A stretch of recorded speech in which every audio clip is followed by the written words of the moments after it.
Hello नमस्कार, welcome to inculcate learning human capital theory. So एक है सिग्नलिंग थियरी और एक है ह्यूमन कैपिटल थियरी। ये दोनों की दोनों थियरीज के बारे में आपको एक जिस्ट पता होना बहुत जरूरी है, क्योंकि इससे रिलेटेड जो है वो किस तरीके का कॉन्सेप्चुअल क्वेश्चन जो है यूजीसी नेट एजुकेशन के बारे में पूछ लिया जाता है। सो आज हम बात करेंगे ह्यूमन कैपिटल थियरी के बारे में, और आई होप इसके बाद आप जो है कोई भी क्वेश्चन ह्यूमन कैपिटल थियरी से रिलेटेड सोल्व कर पाएंगे। दिस इज प्रेजेंटेड बाय मी रवीना। अगर आपको वीडियोस इन्फॉर्मेटिव लग रही हैं सो मेक श्योर आप इनकलकेट लर्निंग को सब्सक्राइब कर दें और वीडियो को लाइक और फ्रेंड्स के साथ शेयर कर दें। सो अगर देखिए, ह्यूमन हमें पता है क्या होते हैं, कैपिटल पैसे को बोल दिया जाता है। सो ह्यूमन कैपिटल थियरी की बात जो है हमें करनी है। इनिशियली ये यूनाइटेड स्टेट्स में डेवलप हुई थी, यूरोप में, फिर बाद में फैली 1950s में। लेटर दिस थियरी कहां अप्लाइड हुई है, ये जो अनडेवलप्ड कंट्रीज होते हैं या लीस्ट डेवलप्ड या डेवलपिंग कंट्रीज, तो ये वहां हुई। ठीक है, वहां इसको यूज किया गया। ह्यूमन कैपिटल थियरी का मतलब क्या है, या ह्यूमन कैपिटल का मतलब क्या है कि productive capacities of human beings as income producing agents, यानी कि एक इंसान की कितना कमाने की हैसियत है, कि वो कितना प्रोडक्टिव हो सकता है। तो वो प्रोडक्टिव कैपेसिटी, कि मान लो मैंने एमएड कर रखी है, सो बीएड एमएड एमएससी मैंने ये चीजें कर रखी हैं, तो मैं ये लगा के चल रही हूं कि अगर मैं मार्केट में जॉब के लिए खड़ी हूं सो 40,000 30 40 45 कि इतना ये इंसान कमा सकता है। तो वो क्या हुआ, ह्यूमन कैपिटल का मतलब क्या हो गया कि प्रोडक्टिव कैपेसिटी जो होगी ना ह्यूमन बींग्स की, उसके बारे में बात की गई है। आई होप आपको ये समझ आया होगा। So productive capacities of human beings as income producing agents in the economy and may be defined as stock of skills and productive knowledge embodied in people. So कितना उनमें स्किल है, कितनी चीजें हैं, कितनी नॉलेज है उनको, सो वो प्रोडक्टिव नॉलेज बन के एक वो कितना जो है इनकम प्रोड्यूस कर सकते हैं, उसकी बात हो रही है यहाँ पे। ह्यूमन कैपिटल को एग्रीगेट वे में हम knowledge, skills, competencies, attributes in individuals that facilitate the creation of personal, social, economic well-being with the social. So point यही है कि जब आप स्किल पे काम करते हैं, आप में नॉलेज है, कॉम्पिटेंसीज हैं, तो जब ये सारी चीजें मिल रही हैं तो आप क्या है, एक ह्यूमन कैपिटल बन रहे हैं। सो ह्यूमन कैपिटल क्या हो गया कि कितनी प्रोडक्टिव कैपेसिटी है किसी भी ह्यूमन बीइंग की, जब वो एक इनकम प्रोड्यूसिंग एजेंट की तरह। ठीक है जी, ये क्वेश्चन इंपॉर्टेंट है क्योंकि ओवरऑल आपको समझ आना चाहिए कि किस वे में बात कर रहा है ह्यूमन कैपिटल थियरी। और यही क्वेश्चन, ये जो लास्ट अगर आप ये लाइन देखेंगे कि ह्यूमन कैपिटल किस बारे में बात करता है, कि नॉलेज, स्किल, कॉम्पिटेंसीज, एट्रीब्यूट्स किसी भी इंडिविजुअल के, सो उनके बारे में बात कर रहा है। उनको एक तरीके से क्या हो गया, एक पैकेज लगा लीजिए आप कि ह्यूमन में ये सारी चीजें हैं, सो वो ह्यूमन कैपिटल थियरी की बात, थियरी में उसकी बात हो रही है। और यही क्वेश्चन प्रीवियस ईयर में भी आया हुआ है, मैं आपको करवाऊंगी। Human capital theory first writings अगर हम देखें तो 18th सेंचुरी में एडम स्मिथ ने दी थी, इकोनॉमिस्ट थे। फिर अमेरिकन इकोनॉमिस्ट ग्रेग बेकर ने दी, जो कि बोले जाते हैं कि वही जो है बिगेस्ट पायोनियर हैं ह्यूमन कैपिटल थियरी के। सो नाम याद रख लीजिए दोनों के दोनों थोड़ा बहुत, ताकि अगर बाय चांस क्वेश्चन आता है तो जिस तरीके से आपको समझ आए क्वेश्चन, इन दोनों में से एक नाम जो है आपको वहां दिखेगा। ह्यूमन कैपिटल थियरी की अगर हम बात करें तो ये क्या है, is about the ideas of humans increasing their productivity and efficiency through a greater focus on education and training. So human capital theory किस बारे में बात कर रही है कि हमें प्रोडक्टिविटी और एफिशिएंसी इंक्रीज करनी है ह्यूमन बीइंग्स की, किसके ऊपर फोकस करके, एजुकेशन और ट्रेनिंग। यानी उनको एजुकेशन जब आप प्रोवाइड करवाएंगे, किसी भी पर्टिकुलर चीज के लिए ट्रेनिंग प्रोवाइड करवाएंगे, सो वो क्या है, ये जो आइडिया है ना ह्यूमंस की प्रोडक्टिविटी इंक्रीज करने का, ये है human capital theory. So human capital is the study of human resources. It talks about the development of economic value from how we function as a society. जब हम human capital की बात करेंगे basic theory की, क्योंकि ना human capital की theory अलग अलग जगह पे हो सकती है, यानी ये एजुकेशन में हो सकती है, ये हेल्थ में हो सकती है, ये मैनेजमेंट में हो सकती है, कहीं भी हो सकती है। हम एजुकेशन के पर्सपेक्टिव से लेके चलेंगे तो आपके दिमाग में ये घूमना चाहिए कि एजुकेशन के पर्सपेक्टिव से ह्यूमन कैपिटल थियरी क्या रहेगी। जैसे कि we invest in physical means in of our business, जैसे मशीनरी हो गई, टेक्नोलॉजी हो गई, सो हम इसमें इन्वेस्ट करते हैं। This allows us to produce our stocks और products and profit from it. अब मशीन हमने लगाई या टेक्नोलॉजी हमने यूज की, उसकी वजह से हमारी प्रोडक्टिविटी इंक्रीज हुई और हमें प्रॉफिट हुआ, यही होता है। सो ह्यूमन कैपिटल थियरी बोल रही है कि ह्यूमन कैपिटल में आप इन्वेस्ट कीजिए सेम तरीके से जैसे हम बिजनेस में इन्वेस्ट करते हैं, वैसे ही हमें ह्यूमन कैपिटल में इन्वेस्ट करना चाहिए। किसके थ्रू इन्वेस्ट करेंगे हम इसमें? एजुकेशन और ट्रेनिंग के थ्रू। ठीक है जी, आई होप आपको इतना समझ आया होगा। नहीं समझ आया हो तो पूछ लीजिएगा, थोड़ा सा कंफ्यूजिंग हो सकता है बट बहुत सिंपल सा कॉन्सेप्ट है। बेसिकली हमें एजुकेशन और ट्रेनिंग प्रोवाइड करवानी है ताकि ह्यूमन जो है एक रिसोर्स की तरह बन के निकले, एक रिसोर्स बन के निकले, जो कि किस वे में, रिसोर्स भी किस वे में, इनकम प्रोडक्शन के वे में। Investing in human capital allows you to see growth measured through your staff ability, values, skill set. This will increase your business productivity and in time revenue and brand name. So जब आप human capital में invest करते हैं तो आपकी staff की abilities क्या हैं, values क्या हैं, skills क्या हैं, आप उनके through measure कर सकते हैं कि आपकी जो human capital है वो कितनी हुई है, यानी कि आपने कितना invest किया और कितना आपको जो है effectiveness और benefit दिखाई दे रहा है। So जब आप human capital में invest करेंगे तो आप growth को जो है वो measure कर पाएंगे।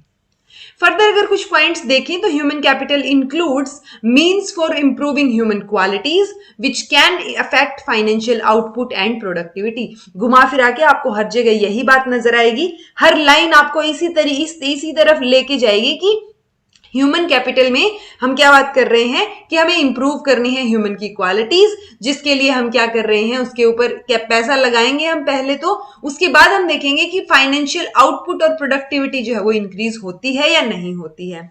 It claims that education and training are investments that make individuals genuinely more productive.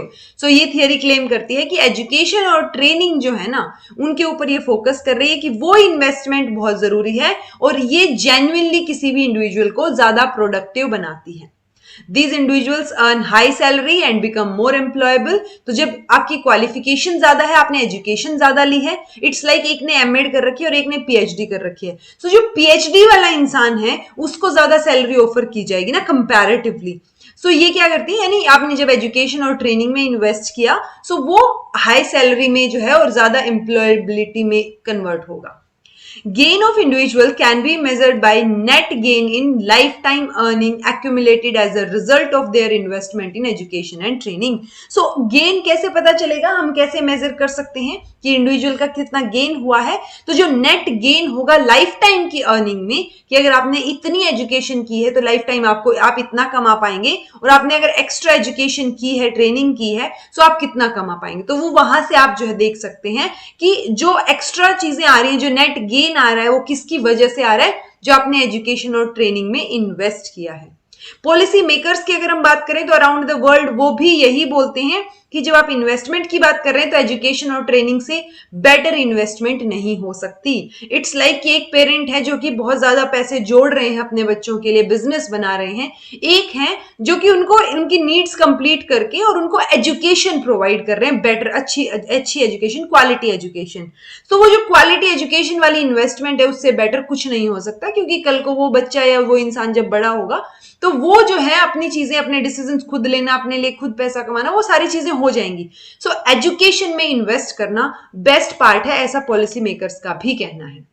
Policy makers का और क्या कहना है कि vocational education and training is a means of securing higher economical growth and national prosperity.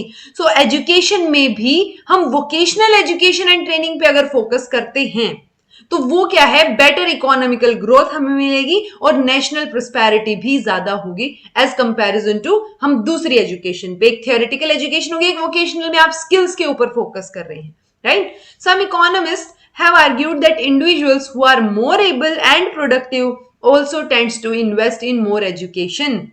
जो already ज्यादा productive हैं, ज्यादा एबिलिटी है उन इंडिविजुअल्स में, वो खुद भी एजुकेशन में इन्वेस्ट करना प्रेफर करते हैं, ऐसा ये आर्ग्यू करते हैं। Education does not necessarily makes an individual more productive. Rather, it simply asks an expensive sorting device, which as आएगा ये ओके ये एज यहाँ पे है तो ये रिपीट हो गया होगा। Simply it work simply as expensive sorting device which enables employers to identify more able individuals. So education जो है वो necessarily individual को ज्यादा productive नहीं बनाती, बल्कि expensive sorting devices की जब बात आती है, so ज्यादा individuals जो है वो क्या कर पाते हैं, मतलब जो employers हैं जिन्होंने या employee हैं, एम्प्लॉयर्स क्या करेंगे, एम्प्लॉय को जो नौकरी देंगे ना, तो एम्प्लॉयर्स ज्यादा तरीके से आइडेंटिफाई कर पाते हैं कि इट्स लाइक कि एक ने एमएड की, एक ने पीएचडी की है, तो एम्प्लॉयर को पता है कि हाँ पीएचडी वाले को जॉब पे रखना है, तो वो सॉर्ट करने के लिए भी एजुकेशन एक तरीके से क्या है, हेल्प करती है. The advocates of this theory दो थॉट आएगा, ये thought that it is not only the physical capital stock जैसे कि लेबर, बट यहां पे किस तरीके की बात हो रही है, ह्यूमन कैपिटल स्टॉक की बात हो रही है, जो हम इतनी देर से बोल रहे हैं.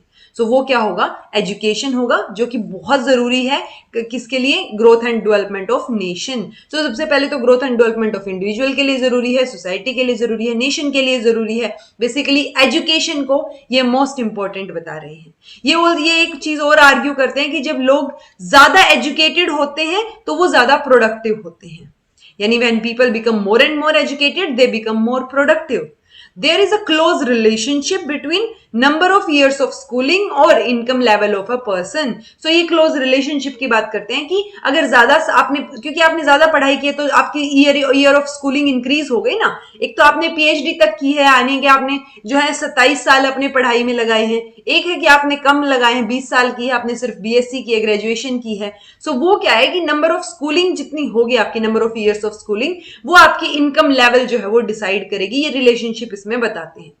दूसरे वर्ड्स में बात करें, सो लेवल ऑफ स्कूलिंग अगर आप इंक्रीज करते हैं तो आपकी अर्निंग जो है वो ऑटोमेटिकली ज्यादा हो जाएगी, क्योंकि आपकी क्वालिफिकेशंस ज्यादा हैं.